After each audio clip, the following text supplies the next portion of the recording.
ఎలాగైతేనే ఈ రోజు కూడా బీచ్కి వెళ్దామని ప్లాన్ వేసాం. ఒక ఊరు మారినంత మాత్రం సింహం తీరైతే మారదంటారు, ఇదేనేమో. ఏంటి ఇప్పుడు అసలు నీకు ఎందుకు ఇవన్నీ? ఈ లొకేషన్ లో అయితే చికెన్ చేసుకుందాం అని ప్లాన్ అయితే వేసాం. ఇంక ఈ అన్నే చెఫ్ పాపం వాళ్ళు అక్కడ అంత కష్టపడుతుంటే ఇంక ఈ అన్న అయితే ఇక్కడ బో కష్టపడుతున్నాడు ఆ స్టెప్ కోసం. ఈ అన్ననైతే చూడండి చాలా తెలివిగా హ్యాండిల్ చేస్తున్నాడు. ఇప్పుడేం చేస్తాడు మీ hero? Will he give up? Video తీస్తున్నాడు అని పక్కన అయితే పడేసి మళ్ళీ మొదలు పెట్టాడు. ఆ స్టెప్లు అయితే రావట్లేదని ఎలా అయితే చేస్తున్నాడు. అయినా నీకు అందరూ చెప్తూనే ఉన్నారా బిల్డప్లు ఎక్కువైనా తగ్గించుకోమని చెప్పి.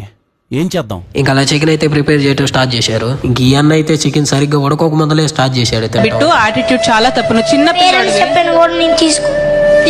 ఇంకా అలా తినేసేసరికి ఈవినింగ్ అయితే అయిపోయింది. ఇంకా మేమందరం బీచ్ లో ఎంటర్ అవగానే అలా అయితే చేయమన్నారు, టైం అయిపోయిందని చెప్పేసి. ఇంకా చేసేదేం లేక